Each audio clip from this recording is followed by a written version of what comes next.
आज का हमारा सबसे पहला टॉपिक है जीरो वेक्टर और नल वेक्टर। जीरो वेक्टर वो वेक्टर होते हैं जिनका मैग्नीट्यूड आपका जीरो रहता है और कोई भी पर्टिकुलर डायरेक्शन उनकी नहीं होती। आर्बिट्ररी लेते हैं हम, आर्बिट्ररी कोई भी हो सकती है। जनरली हम कहेंगे तो जब वेक्टर ही जीरो है तो उसकी डायरेक्शन भी आपकी ऑलमोस्ट जीरो ही होनी चाहिए। It is also called null vector, इसको हम नल वेक्टर भी कहते हैं, तो ये आपने ध्यान में रखना है। उसके बाद हमारा बड़ा इंपॉर्टेंट टॉपिक है resolution of a vector. Resolution of a vector का मतलब होता है कि अगर आप एक सिंगल वेक्टर को दो और दो से ज्यादा वेक्टर में क्या करते हो, स्प्लिट कर देते हो, तोड़ देते हो, ठीक है। तो जो आपका सिंगल वेक्टर इफेक्ट क्रिएट कर रहा था वही सारे के सारे वेक्टर मिलके इफेक्ट क्रिएट करेंगे, ठीक है। The vectors into which the single vector is splitted are called component vectors. उनको हम कंपोनेंट वेक्टर कह देते हैं जितने वेक्टर में आपने उनको स्प्लिट किया हुआ है। सिंपल सा मीनिंग है कि एक वेक्टर अगर आपका क्या कर रहा है, एक पर्टिकुलर इफेक्ट क्रिएट कर रहा है, तो उसके कंपोनेंट मिलके उतना ही इफेक्ट क्रिएट करेंगे जितना कि सिंगल वेक्टर कर रहा था, और उसी डायरेक्शन में, जिस डायरेक्शन में सिंगल वेक्टर इफेक्ट क्रिएट कर रहा था।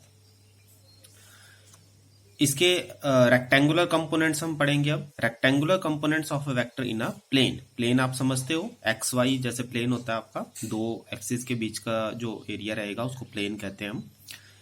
When a vector is splitted into two components vectors at right angle to each other.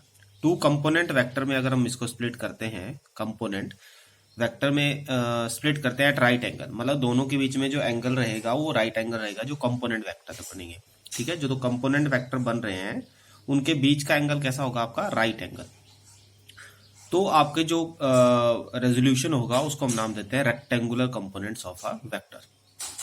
अब जैसे आपके पास यहाँ पे ए वेक्टर दिया गया है, ये ए वेक्टर आपको गिवन है। इस ए वेक्टर को हमने स्प्लिट किया है आई डायरेक्शन में और जे डायरेक्शन में। आई होती है आपकी एक्स एक्सिस और जे होती है आपकी वाई एक्सिस, ठीक है।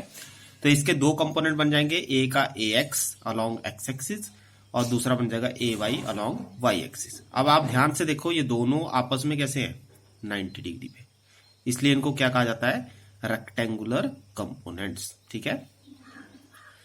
अब ट्राइंगल ऑफ वेक्टर एडिशन लेते हैं। अगर मैं इसका पैरेललोग्राम कंप्लीट कर रहा हूं तो जितना ए वाई यहां पे है उतना ही ए वाई ये भी होगा, ठीक है।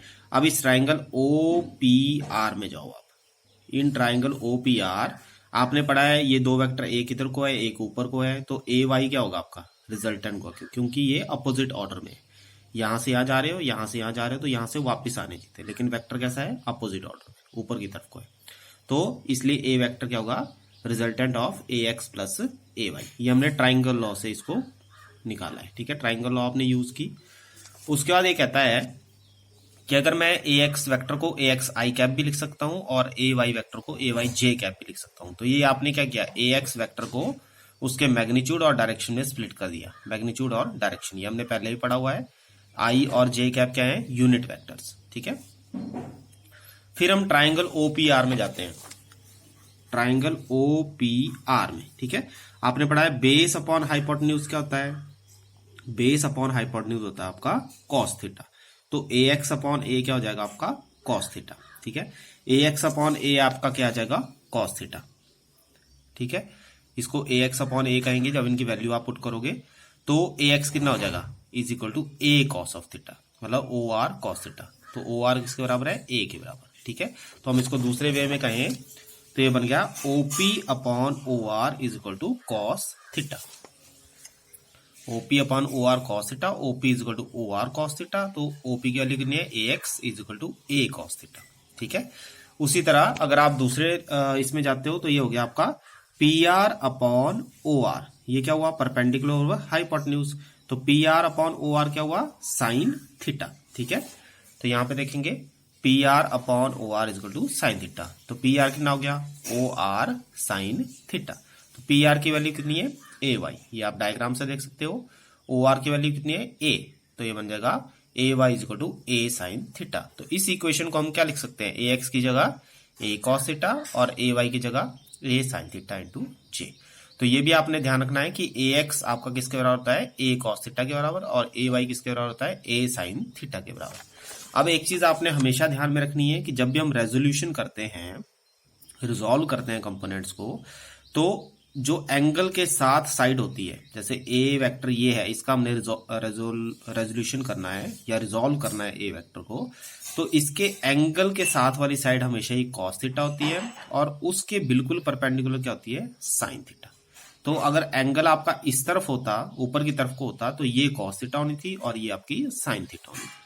तो याद रखना है कि जिसके साथ, जिस साइड के साथ एंगल लगा होगा वो साइड आपकी कॉस थीटा होगी। ठीक है, तो यहाँ पे जो भी कॉस थीटा आ रहा है, जैसे ए कॉस थीटा है, आपको आगे आर कॉस थीटा भी आ सकता है, एल कॉस थीटा भी आ सकता है, वो डिपेंड करता है वेक्टर कौन सा दिया गया है। ठीक है, इनका मैग्नीट्यूड और डायरेक्शन अगर निकालना चाहते हो तो मैग्नीट्यूड आपको पता ही है कि आपने मैग्नीट्यूड कैसे निकालते हैं, A X square plus A Y square under the root. ठीक है, A X square plus A Y square under the root, और डायरेक्शन आपकी परपेंडिकुलर ओवर बेस। परपेंडिकुलर इसमें ए वाई है और बेस आपका ए एक्स है। ठीक है, वो ट्राइंगल को आप देख के कैलकुलेट कर सकते हैं। उसके बाद हम इसकी कुछ एप्लीकेशन करते हैं। Application of resolution of vector कहाँ ये यूज किए जाते हैं, तो सबसे सिंपल सा एग्जांपल है, जब आप चलते हो। जब आप चलते हो तो आपने ऑब्जर्व किया होगा कि आप पैरों को किस तरफ को पुश करते हो, पीछे की तरफ। ग्राउंड को नीचे की तरफ को पुश करते हो। तो ग्राउंड को जब नीचे की तरफ को पुश करोगे तो ग्राउंड रिएक्ट करता है और आपको रिएक्शन किस तरफ मिलता है, ऊपर की तरफ को। आपने ग्राउंड को कहाँ किया पुश, नीचे की तरफ को, और ग्राउंड आपको कहाँ पुश करेगा, ऊपर की तरफ को। इसको बोलते हैं एक्शन और इसको बोलते हैं रिएक्शन। ठीक है, एक्शन आप कर रहे हो और रिएक्शन आपको अर्थ से मिल रहा है। तो आपका आर वेक्टर आपको रिएक्शन मिल रहा है अर्थ से। अब आर वेक्टर के साथ एंगल बन रहा है अर्थ के साथ, हॉरिजॉन्टल कंपोनेंट के साथ। तो अभी मैंने आपको बताया जिस तरफ एंगल बनेगा जिस साइड के साथ, वो होगी आपकी आर कॉस थीटा, और उसके बिल्कुल परपेंडिकुलर कौन सी होगी, आर साइन थीटा।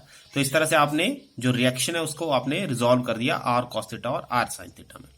अब ये जो कंपोनेंट है ये आपको क्या करते हैं, जो आर साइन थीटा है ये आपके अपने वेट को बैलेंस करता है। वेट ऐसे होता है ना डाउनवर्ड, वेट भी एक फोर्स है, याद रखना, वेट इज अ फोर्स, ऐसी फोर्स जिससे अर्थ आपको अपनी तरफ को अट्रैक्ट करती है। तो वेट को कौन बैलेंस करेगा, कौन सा कंपोनेंट, आर साइन थीटा, और आपको आगे की तरफ कौन सा कंपोनेंट लेके जाएगा, आर कॉस थीटा। तो आर कॉस थीटा आपको चलने में हेल्प करता है और आर साइन थीटा आपका वेट का बैलेंस कर देता है। ठीक है, अगर आपका वेट को बैलेंस नहीं किया जाए तो आप फिसल जाते हो, गिर जाते हो। जब आप गिरते हो तो उस टाइम होता क्या है, आपका वेट बैलेंस नहीं हुआ और आप फिसल के गिर गए। ठीक है, तो आर साइन थीटा भी बड़ा इंपॉर्टेंट कंपोनेंट है क्योंकि वो आपको बैलेंस करता है, और आर कॉस थीटा क्या करता है, आपको आगे की तरफ को मूव करता है। एक और एग्जांपल लेते हैं, ये आपको पेपर में भी आता है, इसको आपने ध्यान से करना है। It is easier to pull a lawn roller than to push it. किसी भी लॉन रोलर को, जैसे आपने देखा होगा ग्राउंड में, आपके जो स्पोर्ट्स ग्राउंड होते हैं वहां पे लॉन रोलर घुमाए जाते हैं आगे पीछे। अब तो गाड़ियों से घुमाए जाते हैं, लेकिन जनरली आपके पहले हाथों से उनको घुमाया जाता था। तो उनको आपको खींचना आसान होता है जबकि धकेलना मुश्किल होता है। या आप किसी भी चीज में ले सकते हो, घर में कोई बॉक्स, अगर अलमीरा आपने एक कमरे से दूसरे कमरे में ले जानी है, तो अगर आप उसको खींचोगे तो वो इजीली चली जाएगी, लेकिन अगर आप धक्का दोगे तो आपको ज्यादा जोर लगाना पड़ेगा। ठीक है, तो ऐसा क्यों होता है उसको हम देखेंगे। हमने एक लॉन रोलर लिया हुआ है जिसका वेट आप W ले सकते हो, और इसको हमने एक फोर्स F से किसी एंगल थीटा पे या तो पुश करना है या पुल करना है, वो डिपेंड करता है कि आप क्या कर रहे हो। और इसके दो कंपोनेंट बनेंगे, F cos theta horizontal direction में, ऐसे होती है हॉरिजॉन्टल डायरेक्शन, इसको हॉरिजॉन्टल कहते हैं हम। ठीक है, और F sin theta along vertical, vertical होता है ऊपर से नीचे की तरफ को। ठीक है, इसको वर्टिकल कहते हैं और इसको आप हॉरिजॉन्टल कहते हो। ठीक है, तो F cos theta along horizontal and F sin theta along vertical direction. तो डायग्राम से आपको ज्यादा समझ में आएगा।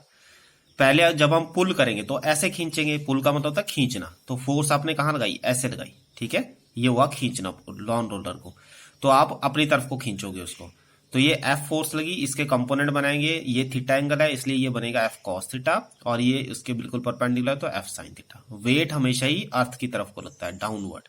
तो W आपने वेट, उसका अपना वेट है जो डाउनवर्ड लग रहा है।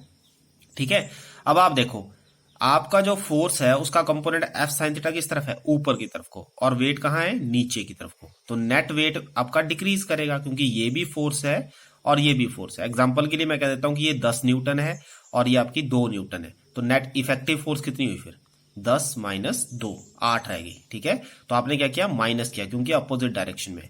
तो वैसे यहां पे कहेंगे हम the effective weight of roller is equal to W minus F sin theta. Minus का मतलब समझ रहे हो, क्योंकि दोनों अपोजिट डायरेक्शन में लग रहे हैं। ठीक है, और पुशिंग के टाइम पे आप क्या करते हो, धकेलते हो, अंदर की तरफ को पुश करोगे रोलर को, जब आप पुश करोगे तो आपकी फोर्स ऐसे नीचे की तरफ को जाएगी, ठीक है।